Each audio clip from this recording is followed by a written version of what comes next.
Avis à la population, 8 Mont-Blanc vous présente la place du village.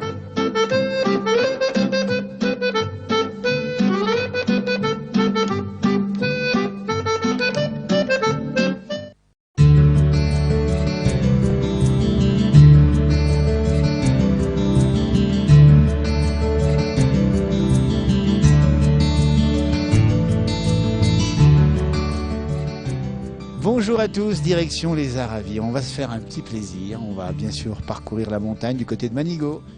Mais des rencontres de jeunes femmes avec plein de talents divers et variés.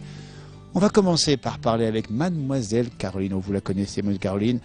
Elle a écrit, elle dessine, illustratrice, elle est à mes côtés. Et elle habite à Combios dans un coin perdu. Bonjour Mademoiselle Caroline. Bonjour. C'est perdu chez vous? C'est perdu, c'est très bien. Et depuis 16 ans vous êtes là? Ouais. J'en bougerai pas. On est bien là, justement, on est tranquille. On est en dessous, on va le dire, de la chaîne des Aravis derrière, qui est plâtrée de neige. Aujourd'hui, c'est extraordinaire et le coin est paisible. Ah ça, on peut pas dire, on n'a pas de vieux raisin. Si on a une petite chèvrerie en bas, Dieu merci, ils sont là. Mais sinon, il n'y a personne en hiver. Mademoiselle Caroline, ça fait déjà 7 tomes qui s'appellent Mademoiselle Caroline, avec des titres et thèmes d'ailleurs variés. Vous êtes de la région parisienne. Quand même, quitter Paris, d'ailleurs c'était le titre d'un de vos ouvrages. Quitter Paris, c'est pas facile non plus. Ah si, c'est très facile. Ah, je vous jure, c'est très très facile. Si, quand on n'a plus rien à y faire, c'est très bien, on part. Ici, c'est la nature, on a le torrent, on a la forêt, on a les oiseaux, on a le ciel aussi. Voilà, vous avez un vrai jardin qui constitue de la montagne. C'est à portée de main, vous ouvrez vos fenêtres et vous avez de l'air. Dessinatrice, illustratrice, auteur, écrivain, Mademoiselle Caroline, c'est venu d'où le dessin? Je sais pas. Je sais pas, j'ai toujours dessiné. Il paraît, on m'a raconté. Hein. Mais ouais, j'ai toujours dessiné. Mes parents ont gardé tous mes petits cahiers. Là, je les ai dans le placard. Voilà. Donc c'est tout naturellement que j'ai continué. Elle dessine bien et surtout il y a une touche, Caroline, parce qu'il y a une façon de dessiner. C'est votre façon à vous, parce qu'avec les dessins, vous dites des choses et parfois graves ou drôles. Moi, mon ton, c'est l'humour, on va dire, le second degré, l'ironie. Je me moque beaucoup de moi-même. Parce que sinon je pleurerais trop souvent. Mais c'est très important, je trouve, de faire passer des messages qu'on n'a peut-être pas forcément l'habitude d'entendre sur des sujets qu'on n'a pas forcément l'habitude de traiter en BD ou de façon humoristique pour dédramatiser la chose et rassurer certaines personnes. C'est là où vous avez osé, vous avez touché des thèmes originaux, par exemple la dépression, par exemple la grossesse. Au départ, c'était pas évident que le public allait marcher, et ça a marché. Ouais, mais à la grossesse, alors maintenant on est habitué. Il y a plein de blogs, il y a eu Florence Foresti qui a beaucoup défriché le terrain, on va dire. Mais moi j'avais commencé avant, puisque mon fils a 13 ans et j'ai commencé il y a donc 13 ans. Et j'avais refus sur refus, parce que la grossesse, on m'a dit texto, ça n'intéressera personne. On veut pas entendre parler de ça, ou parce que bon, oui, il y avait des propos un peu crus, mais je suis désolée, c'est comme ça que ça se passe, je les ai pas inventés. Voilà. Et bon, Dieu merci, les gens se sont ouverts, on va dire. Et là, il est réédité chez Delcourt et ça marche toujours aussi bien. Pour toutes les femmes enceintes ou qui ont eu des enfants qui en auront, il faut vraiment le lire parce que... Ah, vous y allez pas de maman dedans, hein? Mais non, mais voilà, c'est très bien parce que moi, on m'avait dressé un portrait angélique de la grossesse, comme si c'était un moment fantastique que j'allais passer. Moi, j'ai détesté, j'étais malade comme une chienne, j'ai dormi, je sais même pas pourquoi, j'étais alitée. Enfin voilà, il y a des moments merveilleux, mais il y a aussi des moments nuls. Voilà. Et c'est pas grave de le dire, on sera pas une mauvaise mère pour autant. C'est juste comme ça, c'est la vie, c'est pas grave. Mais il y a un grand réalisme avec ce trait de crayon de plume. Comment vous faites d'ailleurs pour faire ces dessins? Ça vient tout seul. Oui, mais ça évolue aussi au fil du temps. Parce que justement, écoutez un peu les thèmes, dites donc. Alors, on n'a pas d'ailleurs quitté Paris, là vous avez aussi dessiné à votre façon votre départ. Oui, voilà, et mon installation ici. Ouais. Il y avait à raconter, ouais. Mais non, mais j'ai été très bien accueillie. Alors, comment vous trouvez les gens du pays, vous qui avez un regard lucide sur ce que vous dites et sur ce que vous voyez, sur ce que vous vivez? On m'avait dressé un tel portrait des gens d'ici. Ils sont sympas. Mais ils sont très sympas. Ils sont tout à fait normaux. On m'avait dit c'est des têtes de chiens, très renfermés, etc. Alors non, pas du tout. Ils sont très gentils, ils sont tout à fait normaux. C'est vrai qu'il faut arriver à percer leur bulle, parce qu'ils n'ont pas besoin de nous, hein, c'est ce que je dis toujours. Mademoiselle Caroline Ostou, vous avez osé, bien sûr, dessiner et écrire sur la dépression, C'est pas facile, j'imagine. Pour moi, ça l'était, puisque je Oui. connais très bien le sujet et que c'est venu d'un coup comme ça. Après, c'est moins facile d'en parler Ben oui. parce que les gens ne savent pas déjà trop comment s'y prendre. Puis les gens qui connaissent pas le sujet, qui sont pas passés par là, bon voilà. Ça aussi, ça fait partie des choses importantes. Comme de dire que la grossesse, c'est pas forcément génial. La dépression, ça existe, ça peut tomber sur des gens, sur n'importe qui ont tout pour être heureux. Moi, la première. Sur des gens qui d'apparence sont rigolos, rondouillards, tralala. Voilà, ça peut leur tomber dessus, et puis ça peut retomber, et puis retomber, etc., etc. C'est un cycle sans fin, cette Ça histoire. peut être une thérapie de l'écrire ou même de le lire, justement. Alors l'écrire, non, pas du tout. Moi, ça m'a pas aidé du tout. En parler, je me sens moins seule, parce qu'en fait, vous vous rendez compte que il y a une tripotée de gens qui passent par là. Le lire, alors j'ai eu des retours merveilleux de dépressifs, de gens accompagnant des dépressifs, de médecins, de psychiatres qui le conseillent parfois en thérapie. Enfin, alors ça fait du bien parce qu'on se dit ah j'ai peut-être pas dit que des bêtises, je suis peut-être voilà. Je garde très rarement des lettres qui me disent oh vous êtes super, vous êtes bien. Mais tous ceux qui ont rapport à Chute Libre, à ma BD, je les garde tous. Tous. Et je demande des nouvelles aux gens. Et il y a des gens qui me donnent de leurs nouvelles. Voilà, ça c'est fantastique. C'est vraiment génial. Mademoiselle Caroline dans la place du village, vous voyez, elle nous parle de tous les thèmes, tous les sujets, et vous abordez, à l'heure où nous sommes pour l'entretien ici, nous sommes début janvier 2016, le prochain thème. Oh, il est rigolo aussi celui-là. C'est sur l'autisme. Oui. Voilà. Alors l'autisme, le syndrome Asperger. Donc ce sont des gens comme vous et moi, sauf que dans leur tête il se passe plein de choses et ils sont extraordinairement intelligents. Donc vous vous dites par des petits trucs qui clochent, vous dites tiens il est bizarre, il y a un truc qui cloche, vous n'arrivez pas à expliquer quoi. Et lui il fera tout pour prendre sur lui et paraître entre guillemets normal. Et c'est cette petite différence dont on traite. Alors, je ne l'ai pas écrit. Le scénario est d'une autiste Asperger qui s'appelle Julie, voilà. Sortie prévue. Que je dise pas de bêtises, septembre, je crois. Il faut que je me dépêche.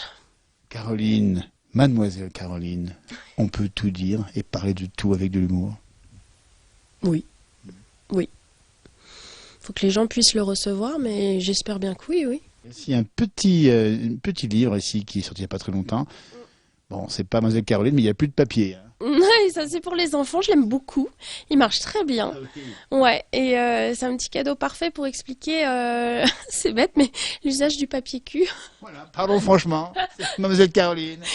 Mais oui, mais parce que voilà, il y a un énorme gaspillage de papier cul dans le monde. C'est vrai aussi. Il y a des messages aussi finalement. Mais oui, Et mais même c'est toujours. très important le papier Bien cul. sûr. Ah bah voilà. C'est combien d'arbres? Bah combien d'arbres et combien de cul. Et surtout. Voilà. Alors qu'on pourrait... Dans ce monde dans lequel nous sommes, on a vu l'affiche de Charlie. Vous êtes bien sûr pas insensible à ce qui s'est passé en tant que dessinatrice, illustratrice. Jusqu'où on peut aller justement, tiens, dans le dessin. Là, on a vu le papier cul, comme vous dites, mais Charlie, c'est encore autre chose. Hein. Oh bah c'est une autre dimension, oui évidemment, c'est bien sûr, c'est complètement autre chose, mais ouais, c'est très dur de parler de ça, mais tout ce qui est censure d'un dessin est inadmissible. Point barre. Restez avec nous, mademoiselle Caroline, ici à Comburs. Tiens, avec Christian, on va faire un saut au village. On va rencontrer deux jeunes femmes là aussi qui ont des talents divers. Vous les connaissez, c'est Sandra et Sarah. Oui, absolument. Elles ont, oh, Dieu merci, ouvert une petite boutique dans le village. C'est bien. Hein. Dingue, c'est génial, c'est inespéré. Voilà. Et puis en plus, ça change un peu de ce qu'on peut voir par ailleurs. Ouais, voilà. Alors voilà, en plus, c'est pas une boutique de reblochon Voilà. ou quoi, parce que ça, il y en a déjà plein. Non, là, c'est bien, c'est pour nous les filles. Et, C'est bien, c'est pour émission un peu pour les femmes, les jeunes femmes. C'est Sandra qui nous parlera dans un instant de sa création, des petits bijoux, des tenues pour les enfants. Et puis Sarah qui nous parlera de jolis bonnets. Il y a encore de beaux bijoux. On revient finir l'émission ensuite avec celle qui nous reçoit très gentiment, comme ça à l'improviste en fin de matinée, mademoiselle Caroline à Comburs, à Manigot.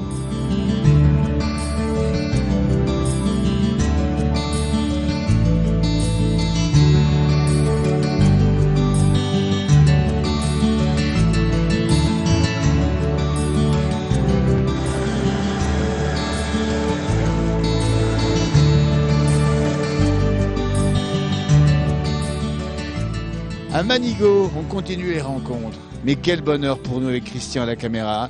Nous sommes maintenant avec Sandra à mes côtés et on va parler de son métier, un métier d'art. Elle est créatrice, elle travaille pour les enfants. Bonjour Sandra. Bonjour. Au cœur du village, Sandra qui n'est pas d'ici, vous êtes originaire de Sénaux? Oui, c'est ça, exactement. C'est ça. Et puis surtout, on va parler de votre métier. Hein. C'est un métier passion. Oui, c'est ça, exactement, un métier passion. Et le nom de la boutique, oula, le nom de la boutique à Manigo, ça s'appelle Le Loup sort du bois. Voilà, le loup sort du bois. Faut expliquer pourquoi vous avez choisi ce nom pour votre travail de création et de confection. J'ai une petite fille Lou qui a 5 ans et mon nom de famille étant Dubois. Voilà, j'ai voulu en fait faire... Elle a joué sur les mots. Mais rien que le titre, Le Loup sort du bois, c'est l'univers de ce que vous faites ici. Voilà, c'est l'univers des enfants sur le thème des contes. On va expliquer, bien dire ce que vous faites. Vous êtes couturière de formation. Oui, oui, j'ai un bac pro en productique matériaux souples. Et en particulier, vous faites des bavoirs magnifiques. Oui, des bavoirs, des couvertures, des doudous, des coussins, des capes de bain.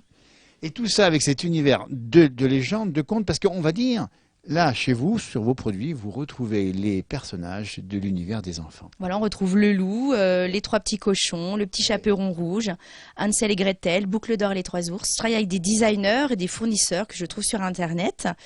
Donc je crée mes patrons et je fabrique. Je travaille en pièces uniques aussi.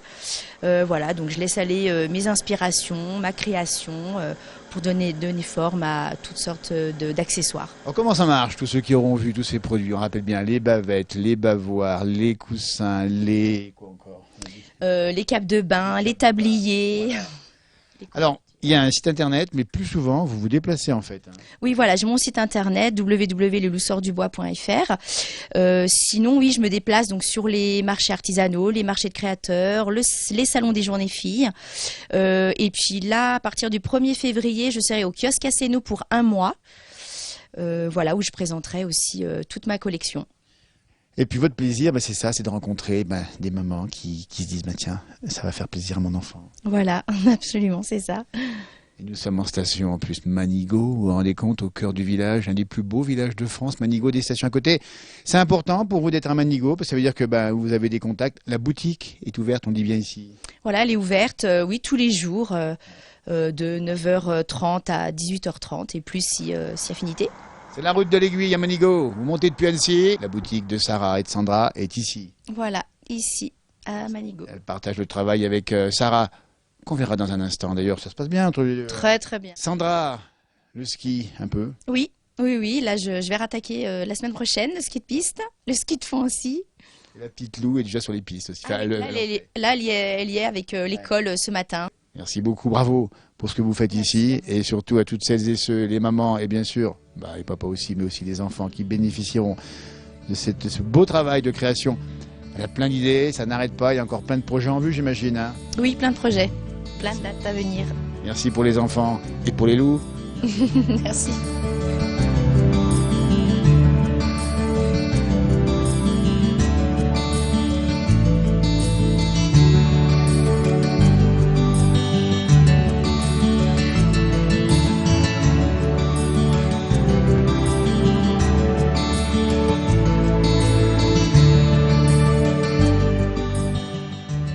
De quitter Sandra, on n'est pas allé bien loin puisqu'on vous le dit, Sandra et Sarah maintenant à mes côtés partagent le même endroit à Manigo, on rappelle bien 114 route de l'Aiguille. Bonjour Sarah. Bonjour. Ravi de vous croiser Sarah qui monte, et elle monte dans le design, elle monte dans ce qu'elle fait dans sa passion et votre marque s'appelle Mine, ça veut dire moi, mienne. Le mien. Le mien. C'est ça. Hein. Mine en anglais, ça veut dire le mien. Ouais. Parlez-nous de votre univers. On a vu et on voit dans l'axe des bonnets magnifiques. C'est vous qui faites ça? Oui, à la base, je faisais fabriquer et maintenant, depuis, ça va faire 2 ans, 3 ans que je fais tout moi-même. Je suis revenue à une plus petite fabrication, mais du coup, je préfère travailler moins et travailler mieux. Elle le fait bien, Mine, avec sa touche, sa patte, son style, son caractère, son tempérament. Et il y a aussi de beaux bijoux. Oui, j'ai étoffé un peu la gamme. Les clientes étaient en demande, donc voilà, j'ai tiré mon petit fil de laine et puis je fais du bijou maintenant. Je fabrique tout moi-même, quoi. Alors, parcours de vie, dites donc, Sarah, ça c'est extraordinaire. Manigo, vous vivez depuis votre tendre enfance à Manigo, pays des montagnes. Vous avez été en plus championne de ski un temps. Ça commence à faire un moment, mais oui, j'ai été pas mauvaise en ski. J'ai eu quelques soucis avec un genou, voilà. On y passe Vous un êtes peu monté tous. sur le podium quand même au championnat de France. Oui, bah à l'époque en minime, j'ai gagné les championnats de France. Oui, j'étais pas mal. Et tout cela en ski alpin. Oui, en ski alpin au départ. Après, j'ai fait un peu de ski cross et après, bah j'ai fini ma petite carrière, si je peux appeler ça comme ça, en ski freestyle. Le destin a voulu que si le ski a perdu du talent, eh bien l'art a trouvé votre talent. Donc vous êtes passé de l'un à l'autre comme ça en fait. Là, ça s'est fait radicalement parce que je me suis blessée, mais effectivement, ça fait depuis que j'ai 10 ans que je fais des bonnets, que je bricole, toujours beaucoup peint, beaucoup dessiné, etc. Donc ça s'est fait naturellement. C'est quoi la touche, Sarah, avait-on ici chez Mine à Manigo? J'ai du mal à l'expliquer. Maintenant, c'est vrai que je pense que vraiment les clientes et les gens qui me font confiance font partie de l'image de la marque. Les gens arrivent à reconnaître mes créations. Les gens qui m'achètent des bonnets se font arrêter dans la rue pour savoir où ils les ont achetés et tout. Ça se fait tout seul. J'ai pas encore trouvé l'explication pour laquelle je fais des choses qui sont différentes. Je fais que des bonnets, mais pour le coup, les gens les reconnaissent et c'est vraiment chouette, quoi. C'est l'élégance. On le voit dans l'axe de mon regard ici. J'ai les pompons. Et donc, comment vous faites ça? Bah, les pompons, j'ai plusieurs pompons différents. J'ai de la vraie fourrure, de la fausse. Je fais des pompons en laine aussi, sachant que la vraie fourrure ne plaît pas forcément à tout le monde, même si je sais comment je cherche mes fourrures et qu'il y a quand même une démarche un peu éthique derrière. Je fais beaucoup de récupération. Si j'utilise du vison, c'est toujours de la récup. C'est pas forcément évident pour certaines personnes, donc je propose d'autres qualités de pompons pour qu'il y en ait pour tout le monde. Et le souci du naturel, de la laine que vous choisissez vous-même, Sarah? Oui, j'ai 2 fournisseurs qui sont en France, donc tout est traité en France. Toutes les laines ne sont pas trouvées en France parce qu'on n'a pas suffisamment de chèvre cachemire ou de choses comme ça, mais tout est traité en France et j'ai vraiment le souci des belles qualités, que ce soit de l'acrylique au pur cachemire, c'est vraiment quelque chose pour lequel je prends de l'attention. Voilà, Christian fait un plan sur les doigts d'or de Sarah, parce qu'il faut savoir manier, comme vous le maniez de façon extraordinaire, le fameux crochet. Oui, le crochet. Un tout petit peu d'aiguille, mais c'est vrai que mon instrument de prédilection, c'est quand même bien le crochet. Ma mère m'a montré quelques points quand j'étais petite, ma grand-mère me montrait beaucoup de tricot aussi. Le tricot, c'était un peu trop rigoureux pour moi. Le crochet, c'est un peu plus libre. Et le crochet, j'ai appris après toute seule.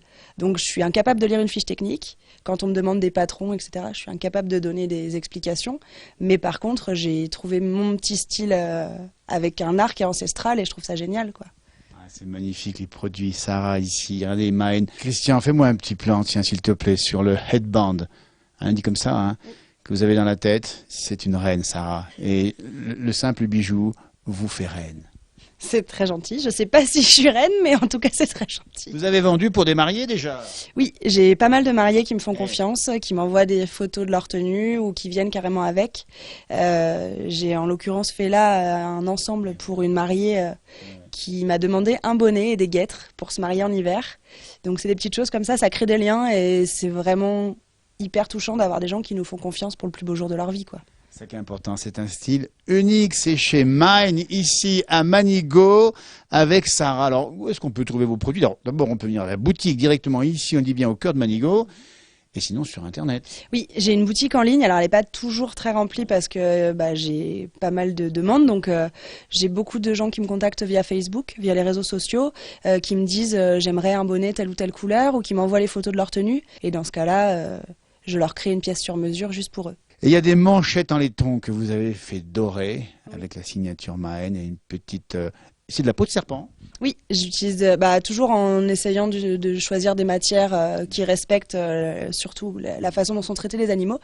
Je travaille beaucoup avec des fournisseurs européens. Je fais graver les manchettes pour qu'elles soient personnalisées jusqu'au bout et je customise en fonction des goûts des gens ou mes propres inspirations. Sarah qui monte dans le stylisme, on le dit bien ici à Manigo.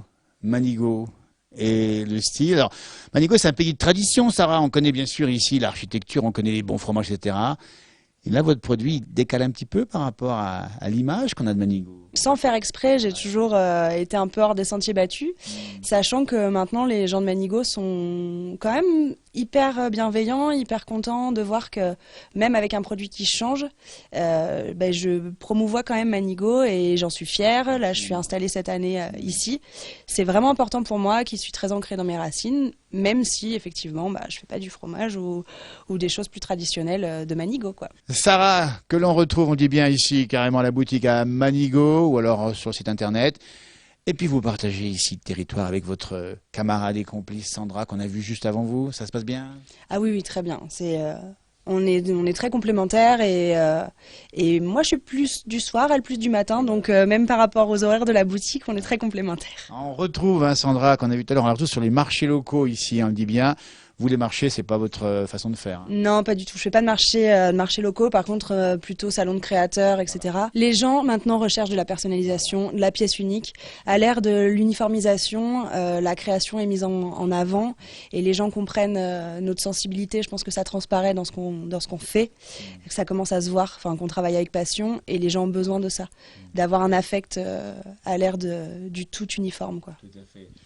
Voilà, on le voit dans les yeux de Sarah, justement, cette passion-là.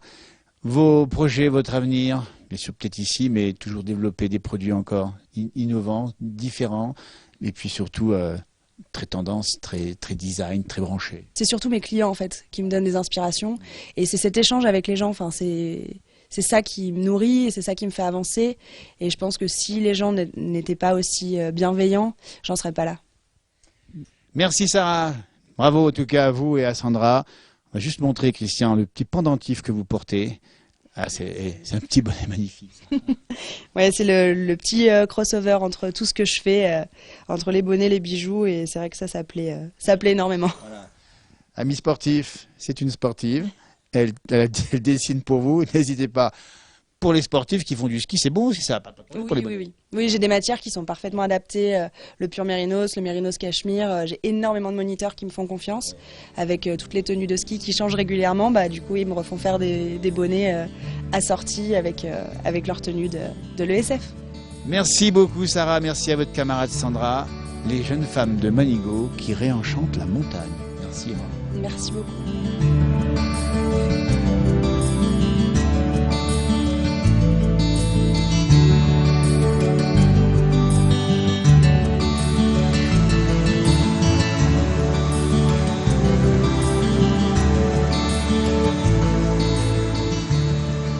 Retour avec Caroline après avoir rencontré Sandra et Sarah. Voilà, Caroline, mademoiselle Caroline. Caroline qui dessine, qui écrit, mais qui joue aussi au rugby. C'est une vraie passion, Caroline, pour vous? Ah, le rugby, oui. Depuis toute petite. Ouais. Mon père ne regardait jamais le foot, il regardait le rugby. Et vous jouez à Thônes? Et on joue à Thônes, on a formé une équipe à Thônes. Alors on n'est pas assez nombreuses, mesdames. Rejoignez-nous. Voilà, on n'est pas de assez Caroline. nombreuses, donc on joue pas à 15, on joue à 7. On m'a indiqué ça. N'hésitez pas à vous adresser donc directement chez Caroline ou à la mairie de Thônes pour jouer. Le club s'appelle comment? Le RCTA. Le Racing Club de Thônes à Ravi. J'adore toutes les nanas de mon équipe, alors que si je les avais pas rencontrées au rugby, je les aurais jamais rencontrées de la vie, et je les adore. Mademoiselle Caroline, un jour, un opus sur le rugby ou pas? Probablement. Probablement, oui. Et le ski, parce qu'elle est venue ici pour le ski aussi. Ouais, ça, moi je suis venue très clairement m'installer ici parce que j'adore le ski, j'adore la montagne. Je voulais passer mes hivers sur les skis et bosser à partir de 4 heures de l'après-midi. Et c'est fantastique. Mademoiselle Caroline, dans notre émission, là, qu'est-ce qu'on peut vous souhaiter pour la suite? Bien sûr, toujours plein de thèmes encore à parcourir et toujours des thèmes un petit peu iconoclastes pour aller chercher des territoires auxquels on ne s'attend pas forcément. Oui, surtout. Il y a quelques années, quand les filles ont enfin réussi à percer dans la BD, on nous a très vite catalogué quand on faisait des BD d'ouvrages girly, de choses comme ça, un petit peu légers. Évidemment, j'ai commencé par là, puisque c'est là qu'on nous attendait. Donc, j'ai fait ce qu'il fallait pour qu'on m'accepte, on va dire. Et puis, en fait, nous ne sommes pas que des filles qui mettent du vernis à ongles et du rouge à lèvres. On peut également penser à d'autres sujets. Voilà. Donc, je vais essayer de continuer dans cette voie. Et mademoiselle Caroline, elle n'est pas en train de dire un petit peu, mais poussez-vous, nous les femmes, nous sommes là? Bah oui, poussez-vous, nous sommes là.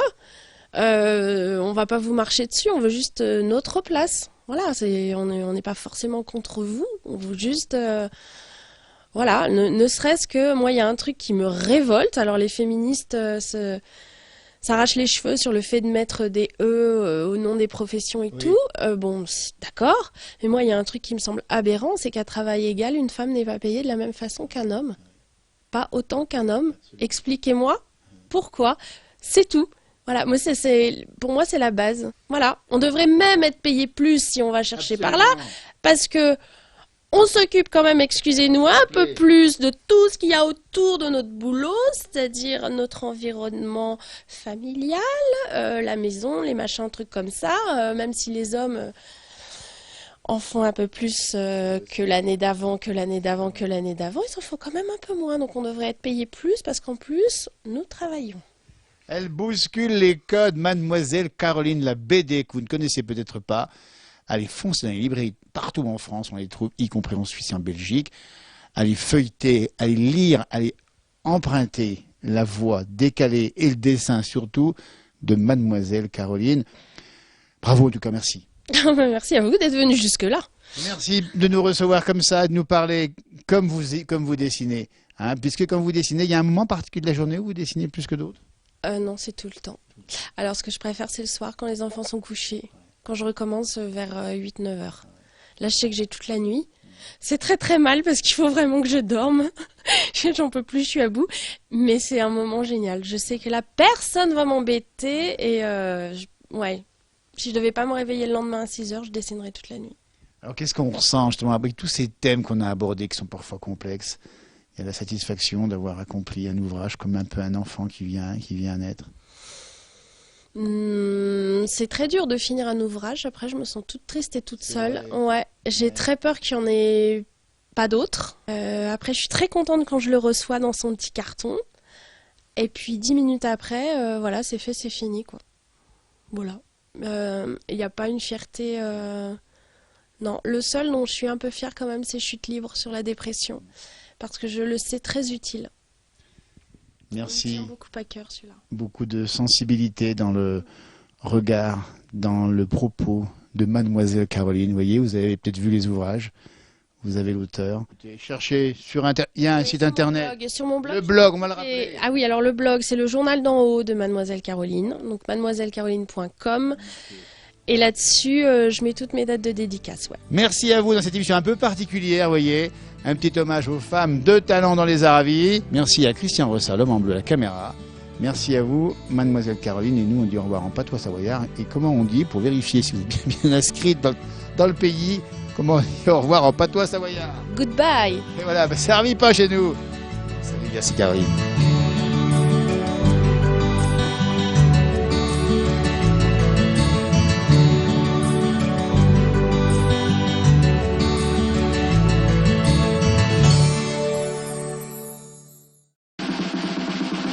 Avis à la population, Huit Mont Blanc vous a présenté la place du village.